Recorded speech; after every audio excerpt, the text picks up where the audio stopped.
আসসালামু আলাইকুম। আমন্ত্রণ জানাচ্ছি জাগো টিভিতে। সাথে আছে আমি মারিয়াম হাবিবা। শুরুতেই জানিয়ে দেব সংবাদ শিরোনাম।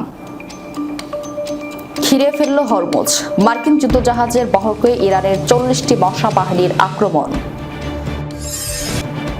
লিভিং বোম টু বোম, যুদ্ধ আসক্ত নেতানিয়াহুর বিরুদ্ধে ফেটে পড়ল ইসরায়েলিরা। জেরুজালেমের রাস্তায় দাঙ্গা।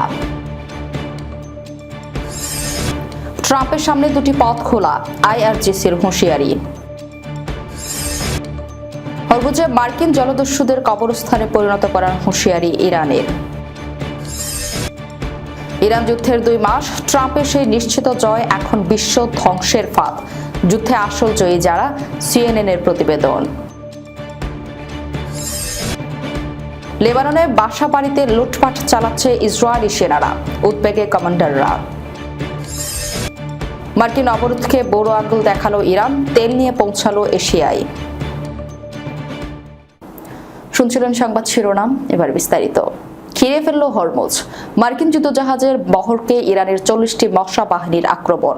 পারস্য উপসাগরের কৌশলগত গুরুত্বপূর্ণ হরমুজ প্রণালীতে উত্তেজনা চরমে পৌঁছেছে।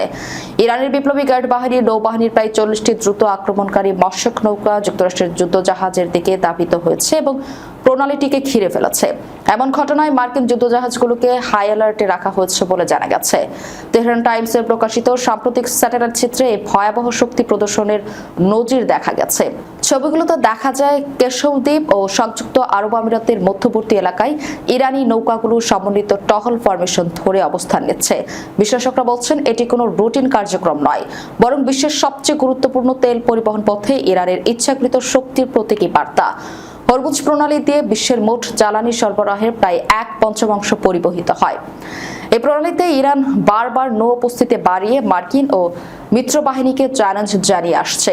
মার্কিন প্রেসিডেন্ট ডোনাল্ড ট্রাম্প সম্প্রতি দাবি করেছিলেন চলমান উত্তেজনা ও নৌ অবরোধ অভিযানের কারণে ইরানের নৌশক্তি মারাত্মকভাবে দুর্বল হয়ে পড়েছে। কিন্তু সর্বশেষ স্যাটেলাইট চিত্রে সেই দাবিকে উল্টে দিয়ে দেখাচ্ছে ইরান বরং সতর্ক অবস্থানে রয়েছে এবং এই অঞ্চল আরেকটি সম্ভাব্য সংঘাতের দিকে এগিয়ে যাচ্ছে। এখনো পর্যন্ত উভয় পক্ষের মধ্যে সরাসরি সংঘর্ষের খবর পাওয়া যায়নি। তবে মার্কিন পেন্টাগনের একজন উচ্চপদস্থ কর্মকর্তা নাম প্রকাশ না করার শর্তে বলেন, আমরা পরিস্থিতি পর্যবেক্ষণ করছি। আমাদের যুদ্ধজাহাজের কমান্ডারদের সংঘর্ষ এড়ানোর নির্দেশ দেওয়া হয়েছে, তবে আত্মরক্ষার অধিকার সংরক্ষিত আছে। ইরানের বিপ্লবী গার্ড বাহিনী অবশ্য আনুষ্ঠানিকভাবে এখনো কোনো বিবৃতি দেয়নি। তবে ইরানের রাষ্ট্রীয় গণমাধ্যমে এই নৌকৌশলকে ইরানের সার্বভৌমত্বের প্রতীকী হিসেবে বর্ণনা করা হচ্ছে। আন্তর্জাতিক বিশেষজ্ঞরা সতর্ক করে দিয়েছেন এই অঞ্চলে একটি ছোটখাটো ঘটনাও ভয়াবহ সামরিক সংঘাতের রূপ নিতে পারে। জাতিসংঘ উভয় পক্ষকে সংযম দেখানোর আহ্বান জানিয়েছে। এদিকে উপসাগরীয় দেশগুলোর মধ্যে উদ্বেগ বাড়ছে। কেউ কেউ তাদের জরুরি জ্বালানি মজুত বাড়ানোর নির্দেশ দিয়েছে। লিভিং বোম টু বোম, যুদ্ধ আসক্ত নেতানিয়াহুর বিরুদ্ধে ফেটে পড়ল ইসরায়েলিরা। জেরুজালেমের রাস্তায় দাঙ্গা। রাতারাতি জেরুজালেমের রাস্তায় উত্তাল হয়ে ওঠে প্রতিবাদের আগুন। বেনিয়ামিন নেতানিয়াহুর শাসন এবং টানা 3 বছর ধরে চলা যুদ্ধচক্রের অবসান দাবি করে ফেটে পড়েন বিক্ষোভকারীরা। সাধারণ বেসামরিক নাগরিক থেকে শুরু করে সামরিক রিজার্ভ সদস্যরা সবাই এক কণ্ঠে জানিয়ে দিয়েছেন, ইসরায়েল সাইরেন থেকে সাইরেন, বোমা থেকে বোমা পার হচ্ছে, অথচ কোনো কৌশলগত উত্তরের পথ নেই। প্রত্যক্ষদর্শীরা জানান, শত শত বিক্ষোভকারী প্রধান সড়ক ও সরকারি ভবনের সামনে জড়ো হন। তারা যুদ্ধ বন্ধ করো, নেতানিয়াহু পদত্যাগ করো, আমরা আর মরতে চাই না স্লোগান দেন। এক পর্যায়ে পরিস্থিতি উত্তপ্ত হয়ে উঠলে পুলিশ বিক্ষোভকারীদের সড়ক থেকে জোরপূর্বক সরিয়ে নিতে থাকে, কিন্তু তাতেও থামেনি বিক্ষোভ, বরং আরও ক্ষোভের সৃষ্টি হয়। অভিযোগ, নেতানিয়াহু বারবার যুদ্ধের আগুন জ্বালিয়ে দেশকে ধ্বংসের দিকে ঠেলে দিচ্ছেন। বিক্ষোভকারীদের একজন ক্ষোভ প্রকাশ করে বলেন, আমরা প্রতিদিন শুনছি কোথাও না কোথাও বোমা পড়ছে, সেনা মরছে। তিনি নাকি যুদ্ধে আসক্ত একটা শেষ করেন, অন্যটা শুরু করেন। আমরা চাই স্থিতিশীল জীবন, প্রতিদিনের আতঙ্ক নয়। সেনা অভিযানদের একটি অংশ সতর্ক করে বলেছেন, চাপের মুখে সামরিক বাহিনী ভেঙে পড়ছে। তাদের দাবির সরকার এমন অবস্থায় অঞ্চলের শান্তি ফেরানোর মতো কোনো কৌশল তৈরি করতে পারছে না, যা ইসরায়েলের জনগণের জন্য হুমকি স্বরূপ। বিক্ষোভের তীব্রতায় জেরুজালেমের বেশ কিছু এলাকায় দাঙ্গা পরিস্থিতি সৃষ্টি হয়। পুলিশের সঙ্গে সংঘর্ষে বহু বিক্ষোভকারী আহত হয়েছেন বলে জানা গেছে, তবে সরকারি সূত্রে তা নিশ্চিত করা হয়নি। নেতানিয়াহু এখন পর্যন্ত এই প্রতিবাদের বিষয়ে সরাসরি কোনো মন্তব্য করতে অস্বীকার করেছেন। তবে তার কার্যালয় থেকে বলা হচ্ছে, জাতীয় নিরাপত্তার স্বার্থে সরকার কাজ করছে। বিরোধী দল পরিস্থিতির জন্য নেতানিয়াহুকে দায়ী করে জরুরি সংসদীয় অধিবেশন ডাকার দাবি জানিয়েছেন।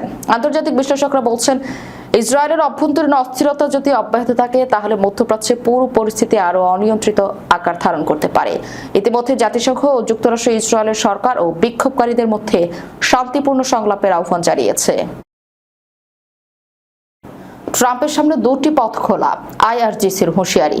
যুক্তরাষ্ট্রকে একটি ভয়াবহ সামরিক অভিযান অথবা একটি খারাপ চুক্তির মধ্যে যে কোনো একটি বেছে নিতে হবে বলে আলটিমেটাম দিয়েছে ইরানের ইসলামিক বিপ্লবী গার্ড বাহিনী বা আইআরজিসির গোয়েন্দা সংস্থা। বিবিসির তথ্য অনুযায়ী আইআরজিসির পক্ষ থেকে জারি করা এক বিবৃতিতে সাম্প্রতিক বিভিন্ন ঘটনার কথা উল্লেখ করে বলা হয়েছে, যুক্তরাষ্ট্রের সিদ্ধান্ত গ্রহণের জন্য হাতে খুব কম সময় আছে। বিবৃতিতে বলা হয়েছে, ট্রাম্পকে একটি ভয়াবহ সামরিক অভিযান অথবা একটি খারাপ চুক্তির মধ্যে যে কোনো একটি বেছে নিতে হবে।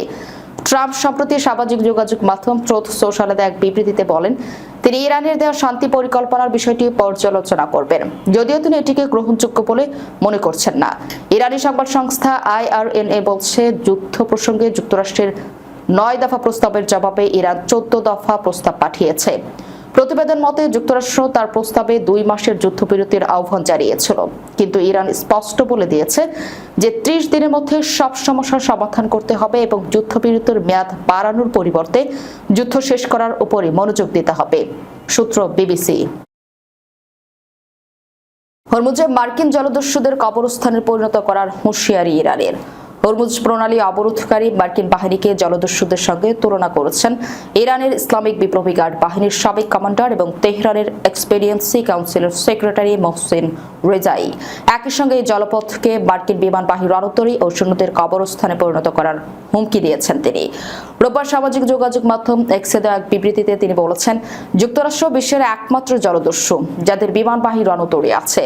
জলদস্যুদের মোকাবেলা করার সক্ষমতা আমাদের যুদ্ধজাহাজ ডুবিয়ে দেওয়ার সক্ষমতার চেয়েও কোনো অংশে কম নয়। গত মাসে মার্কিন বিমান বাহিনীর একটি F-15E যুদ্ধবিমান আইআরজিসির ভূপাতিত করার ঘটনার কথা জানিয়ে তিনি বলেছেন, আপনাদের রণতরী এবং বাহিনীকে কবরস্থানের মুখোমুখি হওয়ার প্রস্তুত রাখুন, ঠিক যেভাবে আপনাদের বিমানের ধ্বংসাবশেষ ইস্পাহানে পড়েছিল। এদিকে আইআরজিসির গোয়েন্দা শাখার এক বিবৃতিতে বলা হয়েছে, যুক্তরাষ্ট্রের সিদ্ধান্ত নেওয়ার সুযোগ সংকুচিত হয়ে এসেছে। ইরানের বিপ্লবী গার্ড বাহিনীর গোয়েন্দা শাখা বলেছে, দেশের বন্দরগুলোতে মার্কিন সামরিক অবরোধ শেষ করার জন্য তেহরান একটি সময়সীমা বেঁধে দিয়েছে।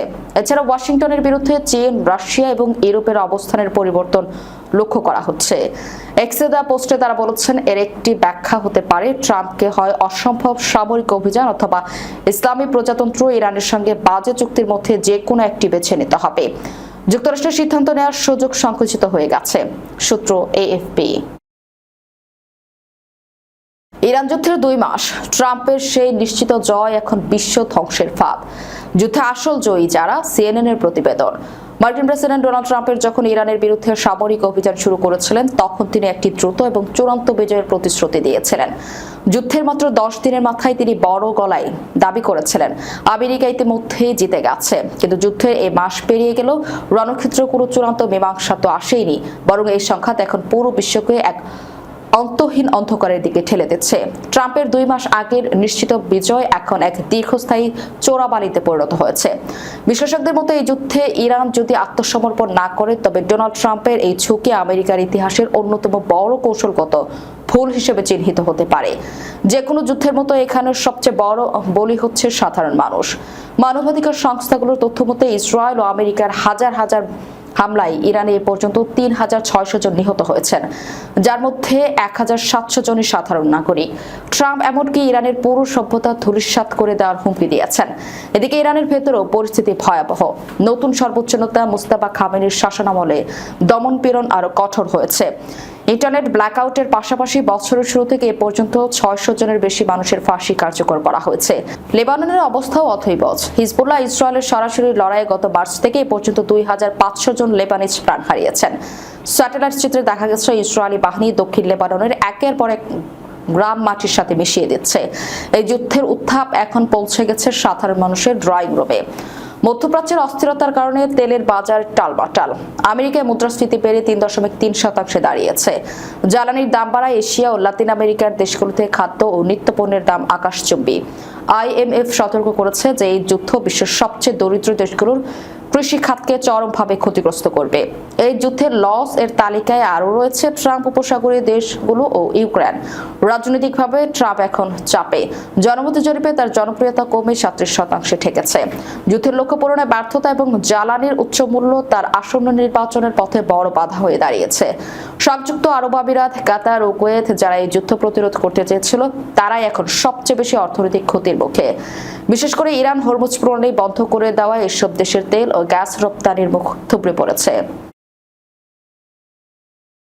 দক্ষিণ লেবাননে ইসরায়েলি সৈন্যদের ব্যাপক লুটপাটের অভিযোগ উঠেছে। শীর্ষ সামরিক কমান্ডারদের বারবার সতর্কবার্তা সত্ত্বেও সাধারণ নাগরিকদের ঘরবাড়ি ও দোকানপাট থেকে মূল্যবান সামগ্রী চুরির ঘটনা নিয়ন্ত্রণে হিমশিম খাচ্ছে ইসরায়েলি সামরিক বাহিনী। ইসরায়েলি সংবাদপত্র ইয়েদিওত আহরোনত একজন অজ্ঞাতনামা রিজার্ভিস্ট সেনার উদ্ধৃতি দিয়ে এই খবর প্রকাশ করেছে। ওই সেনা প্রত্যক্ষদর্শী হিসেবে জানান, সীমান্তে অনেক রিজার্ভ ইউনিটকে তিনি লুটোতরাজ করতে দেখেছেন। তিনি বলেন, তারা হাতের কাছে যা পাচ্ছে তাই নিয়ে নিচ্ছে, অস্ত্রশস্ত্র, স্মারক চিহ্ন, গয়নাগাটি, কম্বল, এমনকি মানুষের ব্যক্তিগত ছবিও। তিনি আরো জানান, একটি ঘটনায় একজন ইসরায়েলি কমান্ডারকে সৈন্যদের লুট করা মালামাল ইসরায়েলি নিয়ে যেতে বাধা দিতে দেখেছেন তিনি। আরেক ইসরায়েলি সংবাদপত্র হারেজ জানিয়েছে, লেবাননের যেসব বাসিন্দা যুদ্ধের কবল থেকে বাঁচতে ঘরবাড়ি এবং দোকানপাট ছেড়ে পালিয়েছেন, সৈন্যরা সেখানে হানা দিচ্ছে। এর আগে গাজার যুদ্ধের সময় ইসরায়েলি বাহিনীর বিরুদ্ধে একই ধরনের চুরির অভিযোগ উঠেছিল। লুটপাটের এই প্রবণতা ইসরায়েলি সামরিক নেতৃত্বের মধ্যে অস্বস্তি সৃষ্টি করেছে। গত এক সপ্তাহ আগে জ্যেষ্ঠ সামরিক কর্মকর্তাদের এক সভায় ইসরায়েলি চিফ অব স্টাফ ইয়াল জাবির সৈন্যদের এই অপরাধমূলক কর্মকাণ্ডের বিষয়ে কঠোর সতর্কবার্তা জারি করেছেন। তবে মাঠ পর্যায়ে এই নিষেধাজ্ঞা কতটা কার্যকর হচ্ছে তা নিয়ে খোদ ইসরায়েলি সংবাদ মাধ্যমগুলোই প্রশ্ন তুলেছে। মার্কিন অবরোধকে বড় আঙ্গুল দেখালো ইরান, তেল নিয়ে পৌঁছালো এশিয়ায়। ওমান উপসাগরে মার্কিন নৌবাহিনীর কঠোর নজরদারি ও অবরোধ ভেঙে এশিয়া প্যাসিফিক অঞ্চলে পৌঁছেছে ইরানের একটি বিশাল তেলবাহী জাহাজ। প্রায় 220 মিলিয়ন বা 22 কোটি ডলার মূল্যের অপরিশোধিত তেল নিয়ে জাহাজটি সফলভাবে দীর্ঘ সমুদ্র পথ পাড়ি দিয়েছে। জাহাজ চলাচল পর্যবেক্ষণকারী আন্তর্জাতিক সংস্থা ট্যাঙ্কার.com এক প্রতিবেদনে এই তথ্য জানিয়েছে।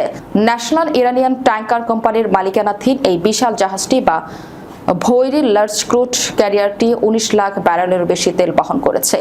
এক সপ্তাহের বেশি সময় আগে জাহাজটি সর্বশেষ শ্রীলঙ্কার উপকূলে দেখা গিয়েছিল। বর্তমানে এটি ইন্দোনেশিয়ার লম্পক প্রণালী হয়ে রিয়াও দ্বীপপুঞ্জের দিকে অগ্রসর হচ্ছে বলে জানা গেছে। মার্কিন নৌবাহিনীর চোখ ফাঁকি দিতে জাহাজটি গত 20 মার্চ মালাক্কা প্রণালী থেকে যাত্রা শুরুর পর থেকেই তার অটোমেটিক আইডেন্টিফিকেশন সিস্টেম বা AIS বন্ধ করে রেখেছিল। গত 13 এপ্রিল যখন যুক্তরাষ্ট্র ইরানি বন্দরগুলোর উপর কঠোর অবরোধ ঘোষণা করে, তখন জাহাজটি ইরানের জলসীমার ভেতরে অবস্থান করছিল। রাডারের আড়ালে থেকে এমন বিশাল পরিমাণ তেল নিয়ে গন্তব্যে পৌঁছানোকে মার্কিন অবরোধের বড় ব্যর্থতা হিসেবে দেখছেন বিশ্লেষকরা। এদিকে ইরানি গণমাধ্যমের তথ্য অনুযায়ী গত 29 এপ্রিল পর্যন্ত অন্তত 52টি ইরানি জাহাজ যুক্তরাষ্ট্রের এই কঠোর নৌ অবরোধের লঙ্ঘন করতে সক্ষম হয়েছে। যদিও মার্কিন সামরিক বাহিনীর দাবি, তারা এখন পর্যন্ত 41টি ইরানি জাহাজকে গতিপথ পরিবর্তন করতে বাধ্য করেছে। ওয়াশিংটন দাবি, এই অবরোধের ফলে ইরানের কোটি কোটি ডলারের রাজস্ব ক্ষতি হচ্ছে এবং তারা তেল রপ্তানি করতে না পেরে তা মজুত করে রাখতে বাধ্য হচ্ছে।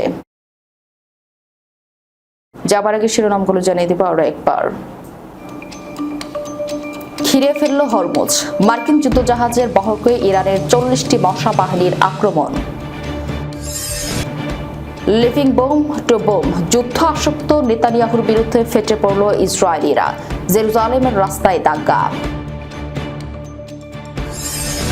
ট্রাম্পের সামনে দুটি পথ খোলা, IRGCর হুঁশিয়ারি।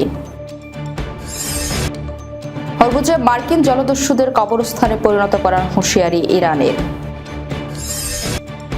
ইরান যুদ্ধের 2 মাস, ট্রাম্পের সেই নিশ্চিত জয় এখন বিশ্ব ধ্বংসের ফাঁদ, যুদ্ধে আসল জয়ী যারা, CNN এর প্রতিবেদন। লেবাননে বাসা বাড়িতে লুটপাট চালাচ্ছে ইসরায়েলি সেনারা, উদ্বেগে কমান্ডাররা। মার্কিন অবরোধকে বড় আঙ্গুল দেখালো ইরান, তেল নিয়ে পৌঁছালো এশিয়ায়। এ ছিল এখনকার মতো, পরবর্তী সংবাদ দেখার আমন্ত্রণ রইল। ধন্যবাদ সবাইকে, আল্লাহ হাফেজ।